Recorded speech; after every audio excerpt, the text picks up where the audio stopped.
Hello, everybody. Um, so I just did a session on green card reform, and I'm going to uh, now do one for a case known as health-related grounds. And this is on the NFA LD topic for immigration 2020, 2021. It's about removing substantial statutory restrictions on legal immigration to the United States. And through my research, I came across a case by Kansas City, Kansas, who always does an excellent job in debate, that I thought was just absolutely intriguing. And I made it part of my course. And so now the the case itself, what I'm going to do is kind of go and focus on a negative strategy for it. And no offense to Kansas City. In fact, I hope it's a compliment because I think this is something that needs to develop a strategy against it. I'm not sure how you did in the, year long with it. I would love to know if you wanted to. To send me that information about how this case went, who saw it, when it was run, stuff like that. I haven't checked into that, but here's how it goes. Okay, so the health-related grounds case, if I was going to start with a plan text, okay, this took a while for me to kind of understand, but I believe the best way to explain it is to remove health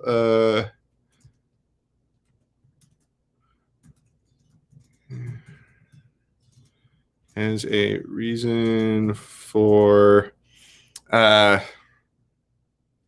think this is the wrong word, but I'm hoping you understand what I'm going for right here. Hold on, let me do the text wrapping on this one. Okay. Oh, let me explain for anyone who doesn't know what you're looking at on the screen. So what you're looking at on the screen is an electronic flow sheet. Now I'm keeping it really simple. Some people, get really elaborate. They have like some great hotkeys that they're using and stuff like that. And so I'm fascinated by that. Let me know. You know what I mean? Like, talk to me. But for right now, I'm trying to keep it simple. So a 100 level argumentation and debate course in college can kind of follow along on this. So that's the point of this. Somebody who's never seen this. So the point is, though, that in the debate, there are going to be 5 speeches. Now, we don't put the cross-examination on here, but the affirmative is in green, the negative is in red. So the first 2 speeches are the affirmative constructive, and then the negative constructive. And then we do rebuttals. It goes affirmative, negative, affirmative. What you do is you kind of take notes about how the case is from top to bottom, and then from then on, what you do is you apply your notes to the actual arguments that they respond to, not necessarily the order that they were brought out. Okay, and so you'll kind of see. Okay, so here's the story about the health-related grounds thing. There's a bunch of stories about international students coming into the United States, getting stopped by Customs and Border Patrol and stopped by customs, and they are told they're not allowed in. They've already been accepted into a university. They have their living situation all set up and everything like that. They are at the airport, stepping off the plane. They're like, nope, turn around, go home. And like, why? And they're given this sort of form response, which says it is your responsibility to prove that you are not a public charge. I think there's something about like criminal history. And then there's this one line in there about health-related grounds, that it's your responsibility to prove that you are healthy enough to come into the United States. And so I counted them up, and I think there's like 7 things that people have to establish on their own in order to prove it, right? And so health-related grounds is one of them. And so the case is to remove that line from that sort of form response. Okay. I could even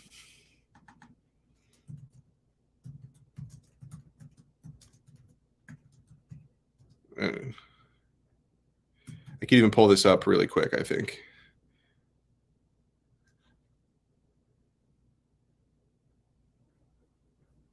Health-related grounds.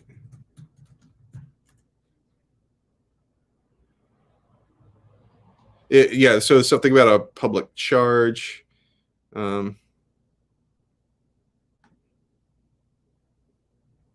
here I could, so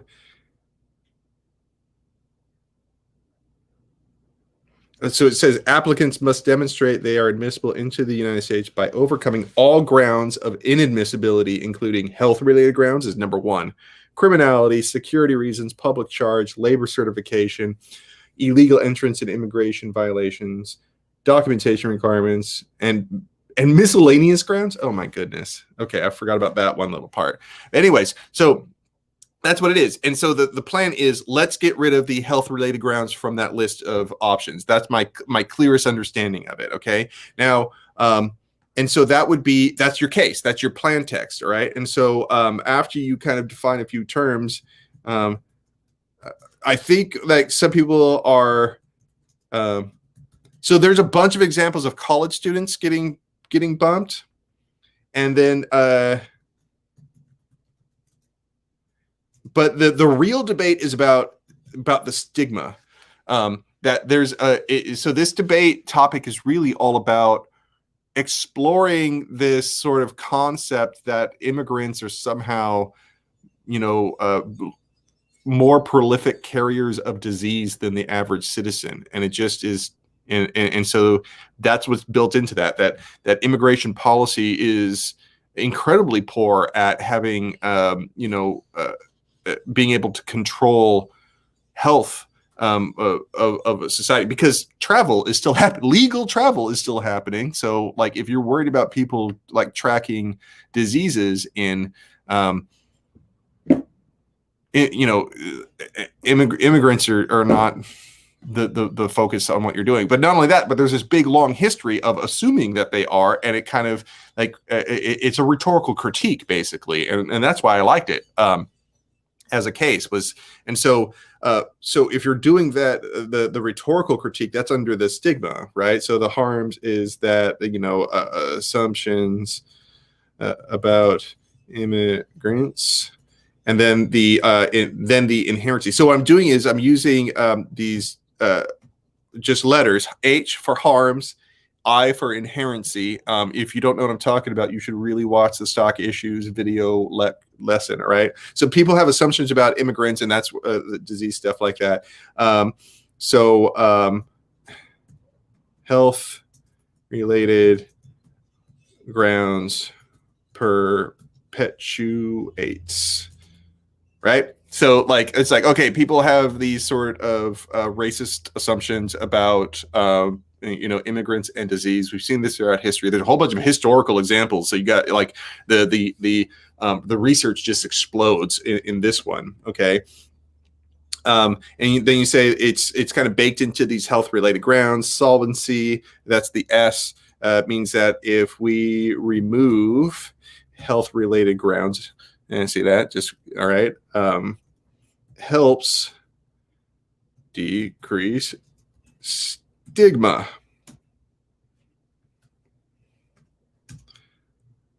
And so like that helps remove the stigma. And why is that important? There's a whole bunch of literature on why dehumanization is absolutely horribly critical of to peace and unity and progress and things like that. And so like and so I think that's where a lot of the debate comes in, right? But there's this other sort of area where like college students get turned away.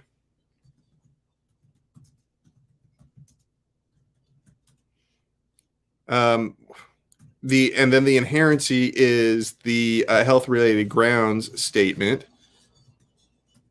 Solvency, it means that there is removing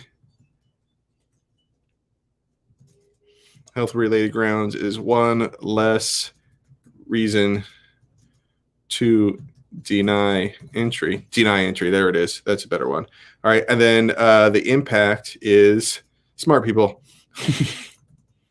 All right, so we're denying college students at airports that are supposed to go to places like Harvard, and we're saying health related grounds. If we get rid of that one reason, at least there's one less reason that they could deny these people entry, and then smart people are good. That's a really quick breakdown. And the only reason I want to get to that is because you can now have, now I want to switch over to the negative strategy, okay? You have to kind of outline the affirmative first in order to understand what the negative can do. So the first thing I want to talk about is the arguments that you can make in response to these arguments. So the first one would be the on-case responses, also known as refutation. So when you're doing refutation, you're going to want to watch the 4-point refutation video lesson, okay? And so, like for instance, on the removing this, that we're going to get more smart people, it's like your response could easily be is that they'll just use the other 7 reasons, right? Remember when I went over the all of them, there was like 8 total. And so they'll just keep on denying people entry for the same thing. It has nothing to do with this statute. It has nothing to do with the wording. All right. So if and so what that means is you don't solve for it. And notice how this one answer could take out an entire story, right? So now you can actually start focusing your research on all of the other reasons that people use, and now you can bring those examples up. Because remember that in this advantage, there's evidence that people brought forward that there was a Harvard student, I believe they quoted the Crimson, that reported on it. And, that counts as a source citation and things like that. And it's like, okay, well, you have that story. I got another story, or someone was turned around for a different reason. And like, that's reason to believe that they're going to get turned away just as much, what we call post-plan than before, right? And so what that means is that you're not meeting any sort of requirements on the criteria. You're not winning. You're not scoring any points. So this is what's known as on-case argumentation, and it is known as defense, because what you're doing is you're trying to prevent them from scoring these points right here, all right? Harms, inherency, solvency, impact for a single advantage. If you're watching and you got any questions, you can post them in the comments and I can answer them in real time. Okay, just to let you know. So, so that's it, and you could do that. But you could also say that it's not.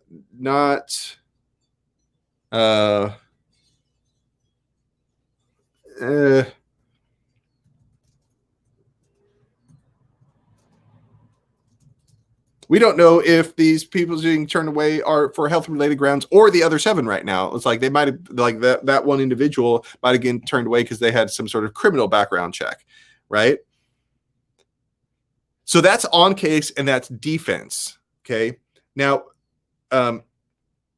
there is, you could do the same thing for stuff like this. It's like stigma will be just as bad. Okay. You could, and so you say, oh, if we remove health related grounds from it, it's going to help decrease the stigma. It's like nobody pays attention to the freaking comments that custom hands you as an excuse for booting you out of the country. Like the stigma is going to be there just as much afterwards. All right. And so that's a solvency takeout. And so that's what this one case I think is definitely weakest on, which is I don't understand the solvency story. And even when I try to spin my own solvency story or construct my own solvency story, it doesn't really convince me on the affirmative. I could still make it, and I could still, I think the great part about this affirmative is that there's not a whole lot of disadvantages, I think. And so it makes the affirmative case defensive in the first place. Like it's introduced kind of defensively, that there's nothing wrong against it, and it's so simple to kind of do this. What that does, though, is it opens up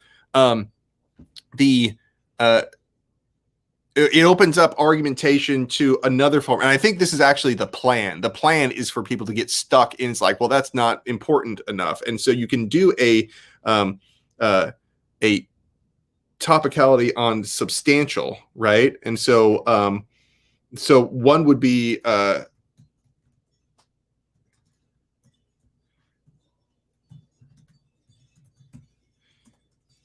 okay, so like I would say that like on substantial for this one, if I was going to give a counter definition, so this is notice I'm putting this where there are no arguments, right? Like on the affirmative, right? Okay, and so I'm putting it down here, and this would be its own sort of fully developed position. So I would counter define it has to be, there has to be a predictable change in the number of immigrants.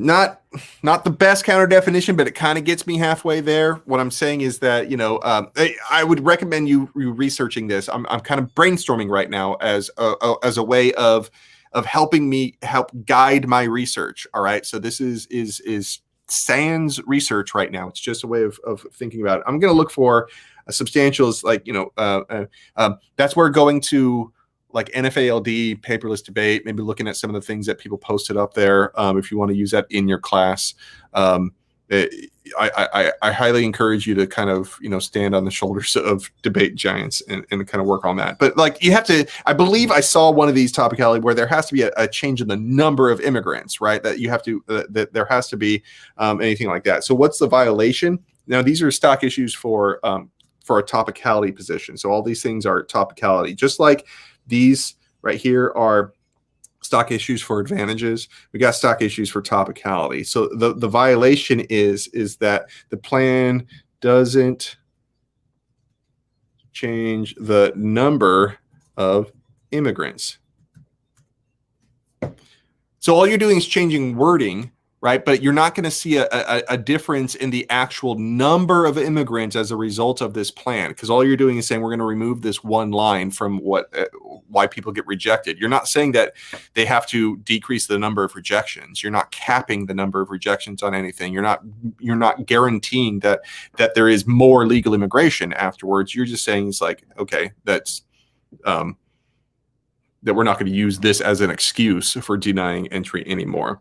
So the next stock issue for a Topicality argument is a standard. All right. So for the standard, I think that ground on this one is like, if you have a disadvantage about, I don't know, let's say, talk about jobs or something like that, about how people coming in are going to be taking, you know, it's going to impact the employment of Americans. A pretty typical argument. I think that it doesn't, I think some people overestimate how common sense it is. And, you know what I mean? I think there's a lot more nuance to that argument than people give it credit for. And you should really look into it. But anyways, the only argument you're making here is like, listen, they need to actually change the number of immigrants coming into the United States. Their plan doesn't do that. All they're doing is changing the wording. And the point is that I think the negative should be allowed to argue and should be responsible for arguing disadvantages to American jobs whenever we change, you know, the number of legal immigrants into the United States. We should consider that, and changing the health-related grounds excuse doesn't allow that ground. On the negative, you know, like the disadvantage about employment is it doesn't link now, because all you do is change the wording of why we reject people. Okay. And so I always like that standard, but you can go with other standards, right? And so I'm just going to do ST for that one. And where you say, a really easy one is one of the first ones people use is, so all words have meaning. The resolution uses the word substantial in it in order to convey meaning. And it's really a way of kind of like evening the playing field. But it's like, that word is there. You're responsible for meeting that word. You don't. Why is that important? That's where we get into the impact. Okay. Now, some people just automatically call these voters. I say that you call them a voter, an impact, and then you impact out to voting. All right. Because there could be other things that you impact out to on a Topicality violation that isn't just a voter. If you don't know what the hell I'm talking about, just you got to go watch the Topicality video lecture. Okay. So what I'm saying though is that, listen, the resolution says that you need to remove substantial statutory restrictions to legal immigration. You don't remove substantial restrictions. You remove, you know, figurative. You remove linguistic restrictions to immigration. That doesn't result in a change in legal immigration at all. That's your one burden on the affirmative. That's your job on the affirmative. You had that goal. You did not meet that goal. That in and of itself is a reason to vote against the affirmative. Luckily for me, I'm the only alternative to voting for the affirmative. So you should vote for me, the negative. That's basically what it is. You're kind of like winning by default. And so people call this a procedural argument. You're saying it's like, well, they didn't prove their case, so vote for me. It's what's called based on presumption, okay? And so you could take a look at how presumption works, but voting on me on presumption because the affirmative didn't prove their case. It's kind of the same thing in a court of law when the prosecution gets up and says this person, committed murder, and then they don't provide any evidence. The defense could come up and say, listen, I'm not going to say anything other than the prosecution didn't provide any evidence, and this case should be thrown out based on that and that alone. I don't need to provide evidence that he's innocent. I just need to provide, I just need to point out that there's no evidence that he's guilty. And that should be enough to dismiss a case. So that's kind of what topicality is. It's like, listen, even if it is a good idea to remove health-related grounds from that statement, that doesn't mean that we should remove statutory restrictions on legal immigration or substantial statutory restrictions on legal immigration. This also kind of works for statutory restrictions, though. So I got one under the family separation. So take a look. I'm gonna modify this one.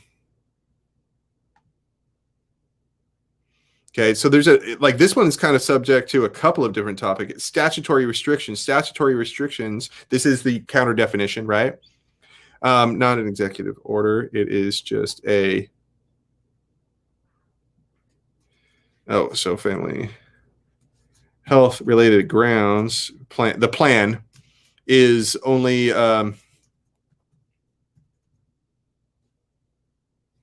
it's only wording on a statement that they make. All right. And so statutory restrictions is not the same thing as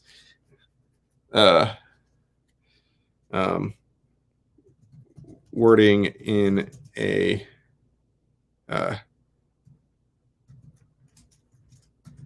so just because those health related grounds are there and they kind of are, affect immigration, or they're just part of the immigration discussion, it doesn't mean that it is a law. They haven't proven that health related grounds is statutorily required to be in that statement. It could have just been that somebody drafted up that statement and they didn't know what the hell they're talking about. Where is the law that we're talking about? And so if they can't find that, then you're just saying that they haven't proven that we should remove a statutory restriction. All they've proven is that we should reword how we deny people entry into the country. Right. And so that's not removing a substantial statutory restriction. That is just rewording certain things. OK. Now, notice I'm doing topicality. I don't have a whole lot of disadvantages on the health related grounds. It's hard to come up with that. But there are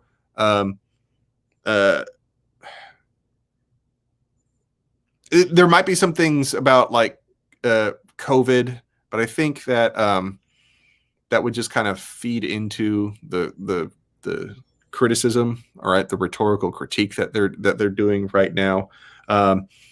Still, you could talk about public perception and that you're just thinking about people's safety.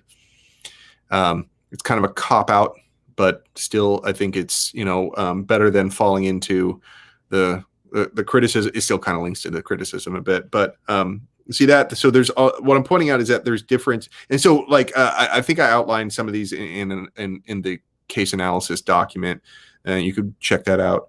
But there's a couple of topicality positions that you could do, and you could just respond to. You know what? Last one. So there is this disadvantage, and it's called masking. And I'd look it up and see if you could find it. Basically, what you're saying though is that right now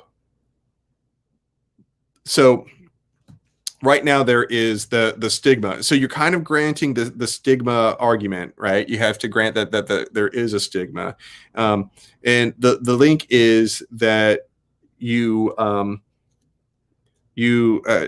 do a purely symbolic act. What I mean by that, you want to make this clear, is that there is no real solvency. So this is kind of just a beefed up like solvency takeout. And so for the inherent link is that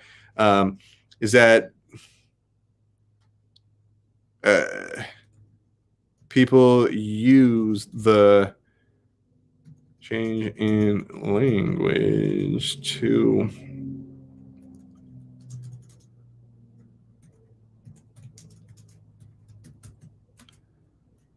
so what happens is that people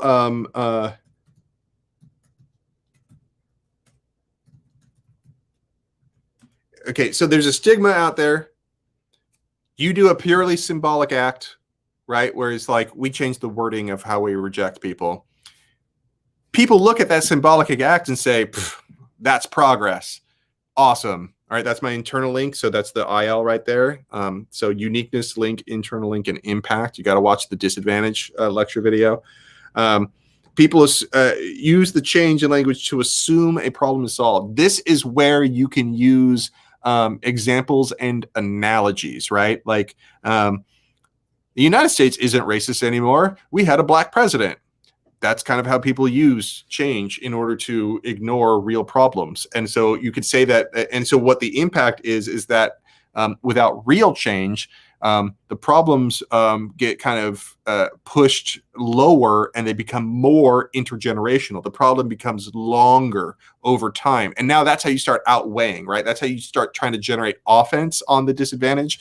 Whereas if you look above, I say, this doesn't solve, they'll just use the other reasons, all this stuff is going to continue, right? That's defense. That's defense. But you can say it's like, not only do you not solve, but you make the problem worse. That's offense. And so that's how masking generally works. And so notice how you can use like things like people use symbolic change in order to ignore real problems, that you could find examples of that. And you could find literature that explains that phenomenon. And now you have a whole new world of research and evidence that you can check out and use and stuff like that. Okay. So that's that masking disadvantage is one that comes up. Again, I'm kind of doing things that are kind of beginner level stuff here. I think that there's really, really fascinating arguments that people make that I'm not necessarily going over, and specifically on the health related grounds. But these are some options for you. Okay. All right. So notice how the affirmative can come back and answer any of these. So you want to make sure that you make these as strong as possible. You got to fortify them with research. You got to improve the wording that I am using in this video to work for you and be comprehensible and understandable by your audience and be really strategic. Okay. So if you got any questions, leave them in the comments. If you got some other way of contacting me, I can respond to you that way. But otherwise, that's the sort of negative strategy on health related grounds, beginner level stuff. All right. All right, everybody. I'll see you when I see you.